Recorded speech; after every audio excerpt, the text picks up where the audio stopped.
Tadinya banyak orang yang nyangka COVID-19 ini cuma jangka pendek, ditanganin sebentar, virusnya kemudian hilang, terus dunia kembali normal, kita jalan-jalan kayak biasa. Nyatanya nggak begitu. Sampai sekarang vaksin belum ditemukan, obat yang efektif juga belum ada. Tapi kan kita nggak bisa hidup terus-terusan dalam kerangkeng kayak sekarang dengan PSBB misalnya. Kita harus memasuki alam new normal. Nah, sekarang lagi diperkenalkan tuh new normal. Menjalankan aktivitas seperti biasanya, tetapi dengan protokol kesehatan yang ketat. Intinya kita harus hidup dalam risiko kesehatan yang meningkat. Makanya dalam era new normal ini, kita kudu pakai masker kemana-mana, rajin cuci tangan, jaga jarak, dan lain sebagainya.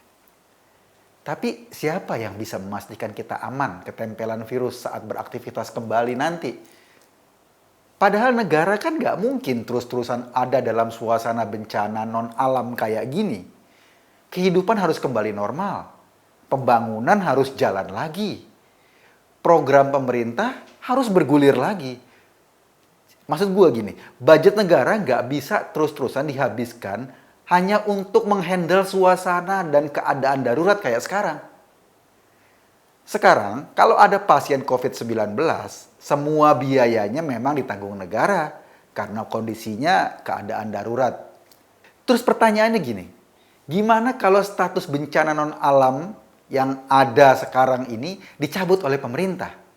Sementara kita oleh keadaan dipaksa terus menjalani kehidupan dengan virus di sekeliling kita. Artinya apa? Artinya resiko kesehatan kita kan meningkat. Terus strategi apa yang bisa menjamin kita jadi nyaman hidup dalam era new normal? Nah, menurut gue itu pentingnya kita punya BPJS. Makanya ketika BPJS keuangannya mengkhawatirkan kayak kemarin-kemarin yang defisit terus-terusan, gue agak takjub juga Pak Jokowi berani ngambil langkah yang gak populer. Iurannya dinaikkan agar BPJS sehat, agar keuangannya solid, dan ujungnya mampu menjadi penopang sistem kesehatan di tengah resiko kesehatan yang meningkat akibat COVID-19 ini. Artinya, menaikkan iuran BPJS untuk membuat lembaga itu sehat, sebuah langkah antisipatif yang menurut gue berani dan melawan arus. Tapi kalau dipikirin dengan cermat dan jauh ke depan, keputusan yang tidak populer itu hanya bisa lahir dari orang yang punya visi yang jauh.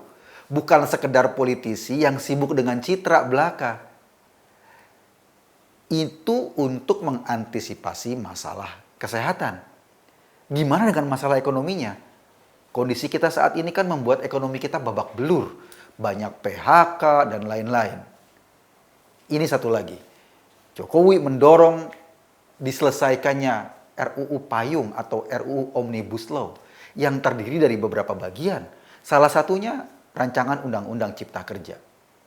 Undang-undang ini tujuannya untuk mempermudah orang berinvestasi di Indonesia. Bikin perusahaan, diriin pabrik, memudahkan orang bangun usaha, baik usaha besar, menengah maupun kecil. Kalau membuat usaha mudah dan gak ribet, otomatis orang akan senang nanam duitnya di sini. Aktivitasnya produktif.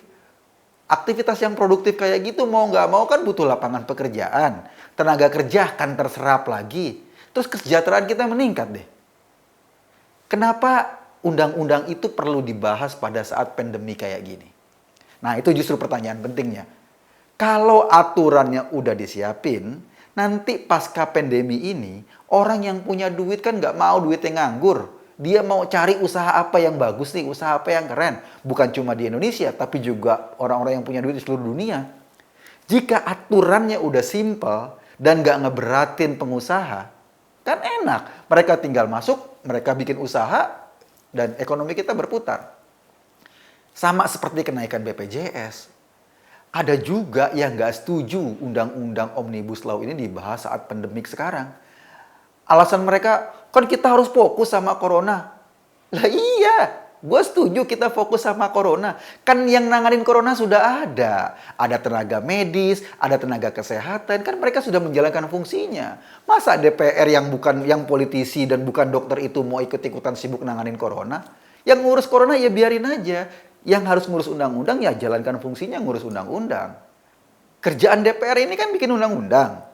Dan rancangan undang-undang omnibus ini sangat dibutuhkan agar ekonomi Indonesia bisa cepat melesat setelah corona. Hambatan harus dipangkas, perizinan harus lebih simpel dan mudah.